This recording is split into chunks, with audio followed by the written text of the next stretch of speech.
Hello students, welcome back to my YouTube channel. मेरा नाम है शिवानी और चैनल का नाम है BLIS study in Hindi medium. तो बिना टाइम वेस्ट करे आज हम वीडियो शुरू करते हैं। तो पढ़ेंगे आज हम V108 information source and services के कुछ इंपॉर्टेंट क्वेश्चन आंसर। ठीक है, तो पहला क्वेश्चन देखते हैं हम। पहला क्वेश्चन हमारा, सूचना के विभिन्न प्रकार के इलेक्ट्रॉनिक स्रोतों की व्याख्या कीजिए। मुद्रित सूचना स्रोतों की तुलना में ई संसाधनों के लाभ पर चर्चा कीजिए। ठीक है, अब हम पहले देखते हैं फर्स्ट वाले का आंसर। ठीक है, तो ये है हमारे पहले क्वेश्चन का आंसर, सूचना के इलेक्ट्रॉनिक स्रोतों के प्रकार।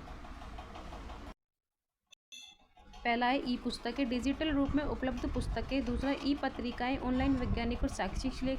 ठीक है, तीसरा हमारा ऑनलाइन डेटाबेस जैसे जिस्टोर और ये, ठीक है, पबमेड आदि। फोर्थ है हमारा वेबसाइट और ब्लॉग, सूचना प्राप्त करने के लिए आधुनिक स्रोत। फिफ्थ है हमारा मल्टीमीडिया स्रोत जैसे ऑडियो, वीडियो, लेक्चर, वेबिनार आदि। सिक्स्थ हमारा ई लाइब्रेरी, डिजिटल पुस्तकालय जो अनेक संसाधनों तक पहुंचा देती है।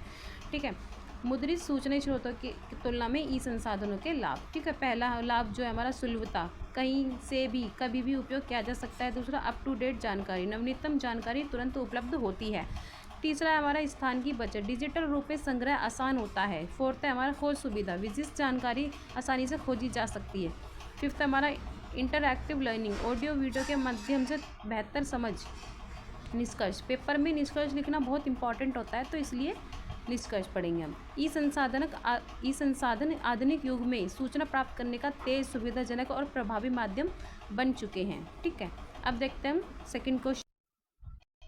सेकंड क्वेश्चन हमारा है, विश्वकोश को सभी संदर्भ स्रोतों में सबसे महत्वपूर्ण श्रेणियां माना जाता है। चर्चा कीजिए। पुस्तकालय और सूचना विज्ञान विश्वकोश चतुर्थ संस्करण के प्राधिकार, क्षेत्र और व्यवस्था का वर्णन कीजिए।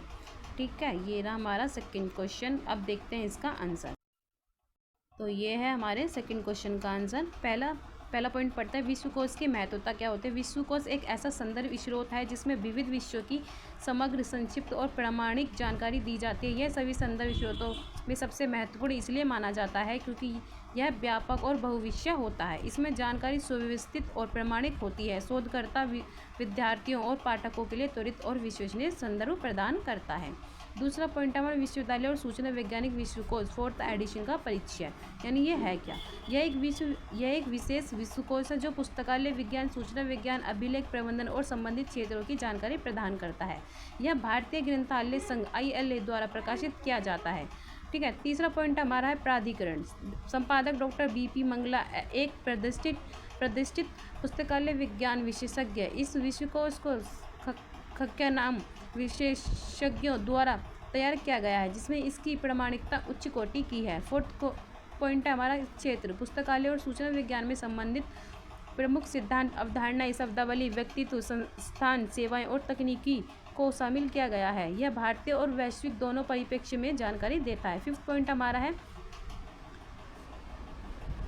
हमारा है व्यवस्था। इसमें प्रविष्टियाँ वर्णानुक्रम में दी गई हैं।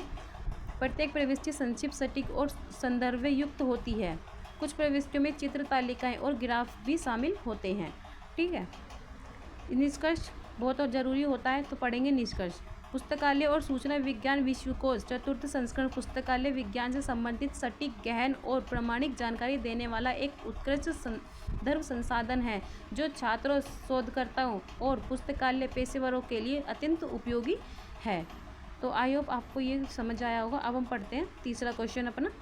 तो ये है हमारा तीसरा क्वेश्चन, इसको पढ़ते हैं। सूचना के स्रोतों के रूप में निर्देशिका की आवश्यकता और उपयोगिता पर चर्चा कीजिए। The Europa world of learning 74वें संस्करण का और उसके क्षेत्र और कवरेज संगठन सूचना की मदों और खोज सुविधाओं के संदर्भ में मूल्यांकन कीजिए। देखो, आंसर को लिखने का ना एक तरीका भी होता है कि सब, अगर इसमें सुविधाएं पूछे तो आप पहले लिखोगे सुविधाएं, फिर लिखोगे मूल्यांकन। इस तरीके से जब आप क्वेश्चन को सॉल्व करोगे ना तो ज़्यादा अच्छा होगा। अब देखते हैं हम इसका आंसर। तो ये हमारे तीसरे क्वेश्चन का आंसर, निर्देशिका की आवश्यकता एवं उपयोगिता। निर्देशिका एक प्रकार का संदर्भ स्रोत है जिसमें किसी विशिष्ट क्षेत्र, व्यवसाय, संस्थान या व्यक्तियों की सूचीबद्ध जानकारी व्यवस्थित रूप में दी जाती है। आवश्यकता, इसकी आवश्यकता क्या है, क्वेश्चन में पूछा हुआ है। विशिष्ट जानकारी को त्वरित और सुगम रूप में प्राप्त करने हेतु संगठनों, पेशेवरों, सेवाओं आदि से संपर्क साधने के लिए, किसी क्षेत्र विशेष की समग्र जानकारी प्राप्त करने के लिए। उपयोगिता क्या है, ठीक है। देखो मैंने इस उपयोगिता अलग लिखी है, इस सूचना की मध्य अलग लिखी है। इस तरीके से आपको क्वेश्चन को सॉल्व करना है। उपयोगिता, व्यावसायिक संपर्क को पुस्तकालय, क्षेत्र, शैक्षिक संस्थानों, वैज्ञानिक संगठनों आदि की जानकारी प्राप्त होती है। शोधकर्ताओं, पत्रकारों और प्रशासकों के लिए उपयोगी। सूचना का व्यक्तित्व भंडारण और पूर्ण प्राप्ति सरल बनाता है, ठीक है। इसके बाद हम पढ़ेंगे सूचना की मदें।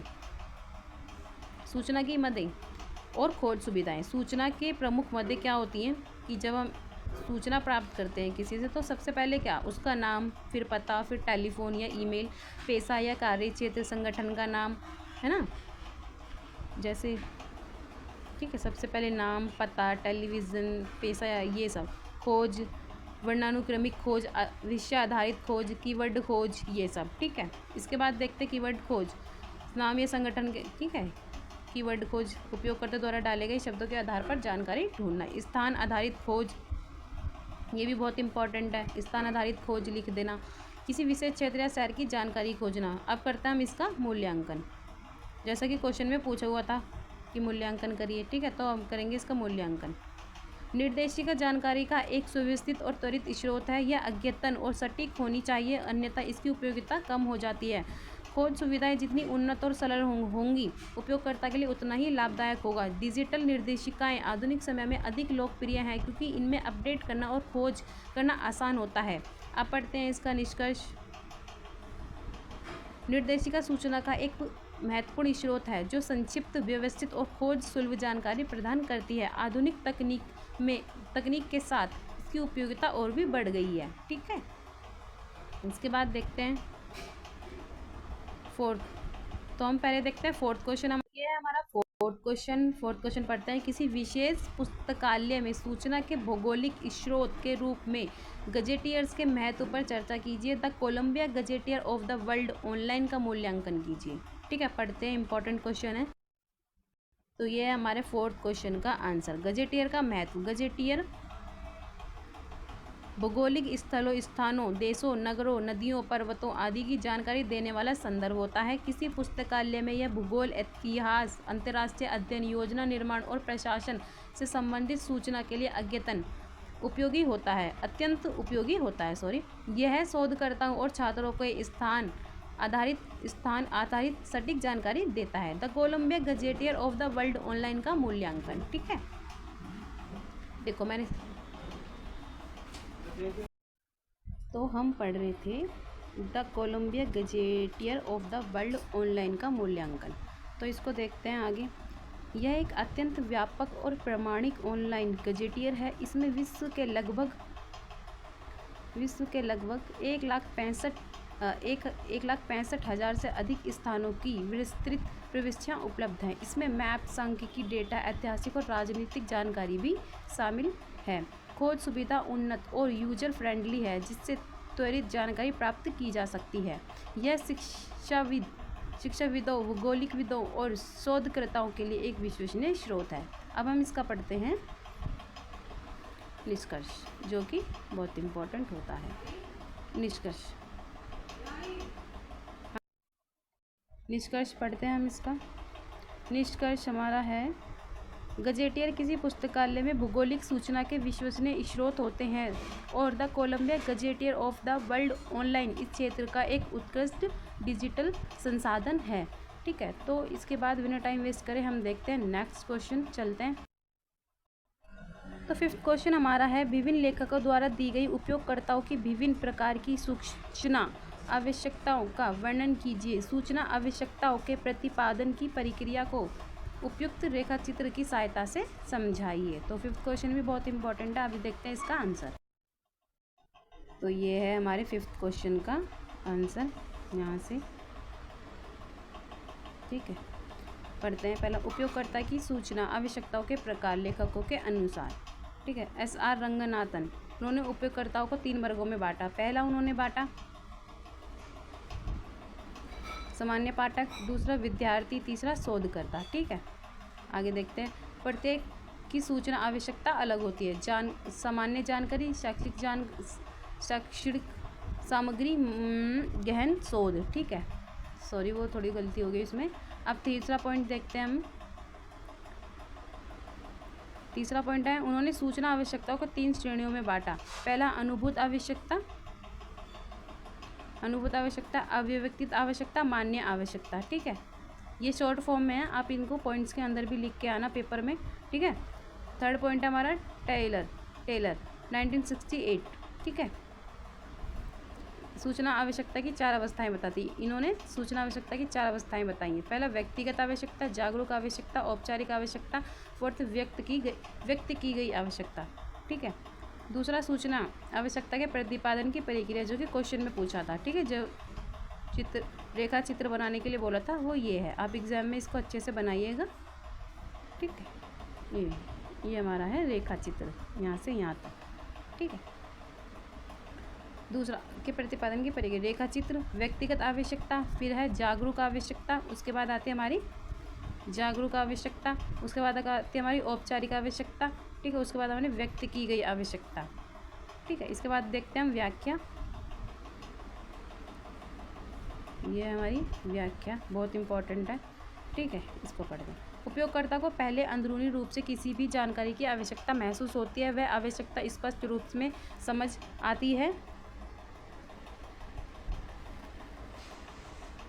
में आती है। जागरूक किसी फिर उसे शब्दों में ढालकर औपचारिक रूप दिया जाता है। अंत में वह आवश्यकता पुस्तकालय या सूचक केंद्र में व्यक्त की जाती है। निष्कर्ष इसका पढ़ेंगे। निष्कर्ष बहुत ही छोटा और सिंपल लैंग्वेज में है, जिससे कि आप इसको समझ सको और पेपर में लिख सको। ठीक है, कंफ्यूज होने की आपको कोई ज़रूरत नहीं है। सूचना आवश्यकता एक मानसिक प्रक्रिया है जो कई चरणों में विकसित होती है। विभिन्न लेखक इसे अलग अलग दृष्टिकोणों से समझाते हैं, जिससे सूचना सेवाएं और अधिक प्रभावी रूप में प्रदान की जा सके। ठीक है, टाइम वेस्ट किए बिना देखते हैं। 6 क्वेश्चन हमारा सार और अनुक्रमणिक से आप क्या समझते हैं? उपयुक्त उदाहरण सहित सार के गुण एवं प्रकार समझाइए। ऑनलाइन खोज सुविधाएं के संबंध में पुस्तकालय और सूचना विज्ञान सार का मूल्यांकन करें। तो देखते हैं अब हम 6 का आंसर। तो 6 क्वेश्चन का आंसर हमारा ये रहा। देखते हैं इसको। सार और अनुक्रमणिक का अर्थ। सार किसी दस्तावेज, लेख या शोध पत्र की संक्षिप्त और सटीक विषय वस्तु का वर्णन होता है, जिससे उपयोगकर्ता को यह अनुमान हो जाता है कि दस्तावेज उनके काम का है या नहीं। उदाहरण, एक शोध पत्र का सार जिसमें उद्देश्य, विधि और निष्कर्ष का संक्षिप्त विवरण होता है। अनुक्रमणिक क्या होता है? यानी इंडेक्स दस्तावेजों की सूची होती है जो शीर्षकों, लेखकों, विषयों, तिथि आदि के अनुसार व्यवस्थित होती है, जिससे जानकारी को आसानी से खोजा जा सके। जैसे हम कॉपी में आगे एक इंडेक्स बनाते थे, ठीक है, तो उसमें हमें क्या क्या चीज़ें लिखते थे, वही सब उसको बोलते हैं अनुक्रमणिका। ठीक है, सेकंड पॉइंट है हमारा इसके जो क्वेश्चन में पूछा था, गुण।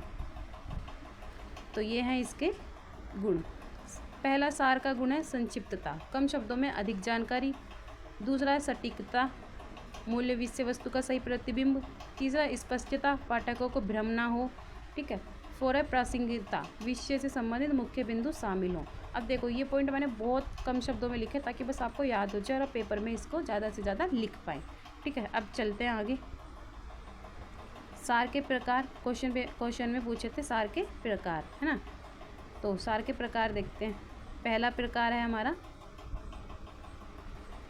सूचनात्मक सार। ठीक है, उद्देश्य, विधि, निष्कर्ष सभी शामिल होते हैं। उदाहरण, शोध पत्रों में प्रयुक्त। दूसरा हमारा होता है सांकेतिकात्मक सार। ठीक है, सांकेतिकात्मक सार में क्या होता है? केवल मुख्य बिंदु और उद्देश्यों का संकेत। उदाहरण, सामान्य लेखों में प्रयुक्त। ठीक है, तीसरा देखते हैं। तीसरा होता है हमारा आलोचनात्मक सार। आलोचनात्मक सार, ठीक है, लेखक के मूल्यांकन और संक्षिप्तता, टिप्पणी सहित उदाहरण समीक्षा लेखों में। ठीक है, फोर्थ हमारा होता है ऑनलाइन खोज सुविधाओं में सार का मूल्यांकन। पॉइंट है हमारा ये। ठीक है, पुस्तकालय एवं सूचना विज्ञान में सार की उपयोगिता, शोधकर्ताओं को संबंधित सामग्री चुनने में सहायता, समय की बचत होती है क्योंकि पूरा दस्तावेज पढ़ने की आवश्यकता नहीं होती। उन्नत खोज प्रणाली, एडवांस सर्च जैसे बूलियन ऑपरेटर्स, कीवर्ड्स और ये हमारा है फिल्टर सार और अनुक्रमणिका के साथ अधिक प्रभावशाली बनते हैं। जो एग्जाम्पल हमारे ये हैं, ठीक है, जैसे एग्जाम्पल्स ये दे रखे हैं, ठीक है, आप इनको, ठीक है, आगे चलते हैं। पुस्तकालय OPAC प्रणाली में भी अनुक्रमण और सार खोज सुविधा को बेहतर बनाते हैं। इसका निष्कर्ष पढ़ते हैं। सार और अनुक्रमणिका पुस्तकालय तथा ऑनलाइन सूचना खोज प्रणाली का मूल्य आधार है। यह न केवल सूचना तक पहुंच को तेज बनाते हैं बल्कि प्रासंगिकता सुनिश्चित कर उपयोगकर्ता को उपयुक्त सूचना चयन भी करते हैं, सहायता करते हैं। देखो इसमें ना जब अगर अनुक्रमणिका से रिलेटेड कुछ आता है तो आप जब कॉपी में इंडेक्स बनाते थे, क्यों बनाते थे, कैसे बनाते थे, क्या हेल्प होती थी, उससे क्या मदद होती थी, अब वो सब भी इस पर लिख सकते हैं। इसके बाद हम देखते हैं सेवन्थ क्वेश्चन है हमारा शॉर्ट रेंज रेफरेंस सर्विस और लॉन्ग रेंज रेफरेंस सर्विस पर विस्तार से चर्चा कीजिए कि ये क्या होते हैं। ठीक है, तो चलते हैं इसके आंसर की तरफ। ये है हमारा सेवन्थ क्वेश्चन का आंसर, तो इसको पढ़ते हैं। शॉर्ट रेंज रेफरेंस सर्विस क्या होती है, यानी लघु सीमा संदर्भ सेवा। यह सेवा त्वरित सूचना तथात्मक उत्तर प्रदान करती है।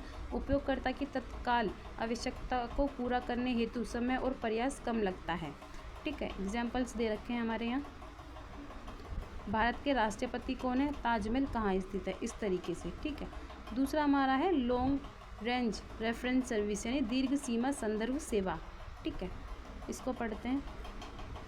यह सेवा विस्तृत शोध आधारित जानकारी प्रदान करती है। उपयोगकर्ता को जटिल और गहन जानकारी की आवश्यकता के लिए होती है। इसमें अधिक समय, संसाधन और मार्गदर्शन की आवश्यकता होती है। इसके एग्जाम्पल्स हैं ये। भारत में शिक्षा व्यवस्था का ऐतिहासिक विकास, जलवायु परिवर्तन पर अंतर्राष्ट्रीय संधियाँ। ठीक है, इसके बाद देखते हैं हम इसका निष्कर्ष। क्वेश्चंस को बहुत छोटा इसलिए बनाया ताकि ये आप सबको समझ जाए। निष्कर्ष है हमारा, शॉर्ट रेंज सेवा त्वरित तथ्यों के लिए होती है, बल्कि लॉन्ग रेंज सेवा गहन अध्ययन या शोध के लिए दी जाती है, और ये दोनों ही इसमें महत्वपूर्ण भूमिकाएं निभाते हैं। आप ये भी लिख सकते हैं। इसके बाद देखते हैं हम हमारा 8th क्वेश्चन है हमारा, इनिशिएशन ऑफ फ्रेशमैन। उपयोगकर्ता शिक्षा और सूचना साक्षरता की चर्चा एवं उसके बीच अंतर कीजिए। किसी विशेष पुस्तकालय में उपयोगिता शिक्षा प्रदान करने की विभिन्न विधियों का वर्णन कीजिए। ठीक है, अब देखते हैं हम इसका आंसर। ये है हमारा 8th क्वेश्चन का आंसर, इनिशिएशन ऑफ फ्रेशमैन। ठीक है, क्या होता है इसके बारे में देखेंगे हम।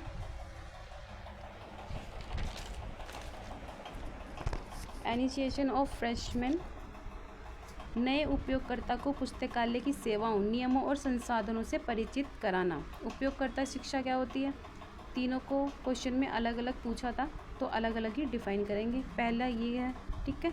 फिर उपयोगकर्ता शिक्षा उपयोगकर्ताओं को पुस्तकालय संसाधनों और सेवाओं के प्रभावी उपयोग का प्रशिक्षण देना। ठीक है, तीसरा हमारा सूचना साक्षरता, जानकारी को पहचानने, खोजने, मूल्यांकन करने और उपयोग करने की क्षमता। अब फिर पूछा था इन तीनों में अंतर, तो हम पढ़ेंगे अब अंतर। ठीक है, इनमें अंतर क्या होता है। उपयोगकर्ता शिक्षा पुस्तकालय तक सीमित है, जबकि सूचना साक्षरता व्यापक और जीवन भर उपयोगी होती है। ठीक है,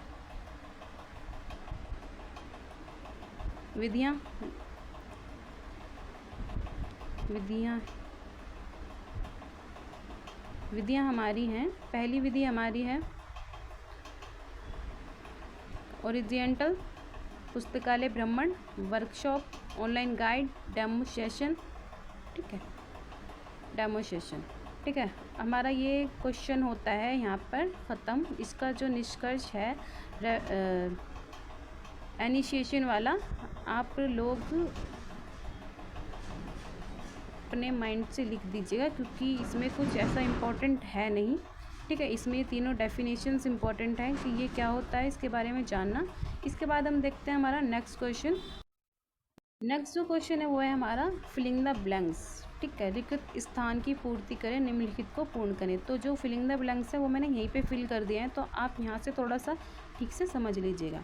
ठीक है, पहला जो फिलिंग द ब्लैंक्स है वो है हमारा रोजेस्ट का इंटरनेशनल थियोसोर्स पहली बार वर्ष डैश में डैश द्वारा प्रकाशित किया गया था। तो इसमें पहली बार 1852 में रोजेस्ट थियोसोर्स के द्वारा प्रकाशित किया गया था। ठीक है, दूसरा हमारा है कॉमनवेल्थ यूनिवर्सिटीज़ हैंडबुक, खालिस्तान द्वारा प्रकाशित एक खालिस्तान है। तो इसका आंसर है हमारा university handbook, association of Commonwealth universities द्वारा प्रकाशित एक निर्देशिका है।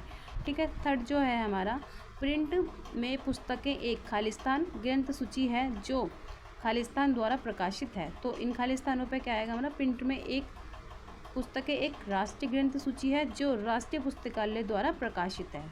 फिफ्थ पे हमारा विश्व पंचांग और बुक ऑफ फैक्ट, यहाँ पे खालिस्तान था तो तथ्यात्मक स्रोत है और वर्ल्ड एल्मनेक द्वारा प्रकाशित है। ठीक है, फिफ्थ है हमारा वेब ऑफ साइंस, यूनेस्को द्वारा प्रकाशित एक तथ्यात्मक स्रोत है।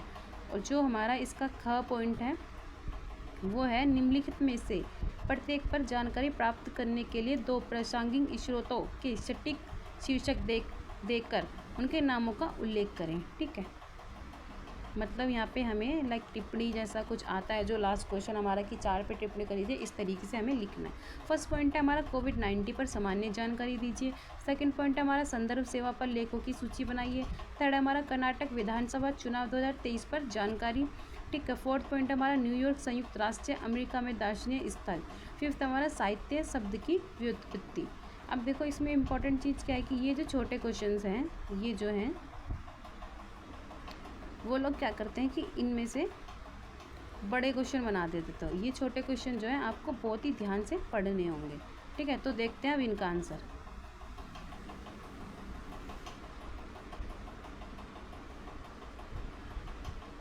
पहला पॉइंट हमारा है कोविड-19 पर सामान्य जो जानकारी देनी थी। कोविड-19 एक संक्रामक रोग है जो SARS-CoV-2 नामक वायरस के कारण होता है। इसका पहला मामला दिसंबर 2019 में चीन के वुहान शहर में पाया गया था। यह रोग मुख्य रूप से खांसी, बुखार, सांस लेने में तकलीफ, थकान और स्वाद या गंध की कमी जैसे लक्षणों से पहचाना जाता है।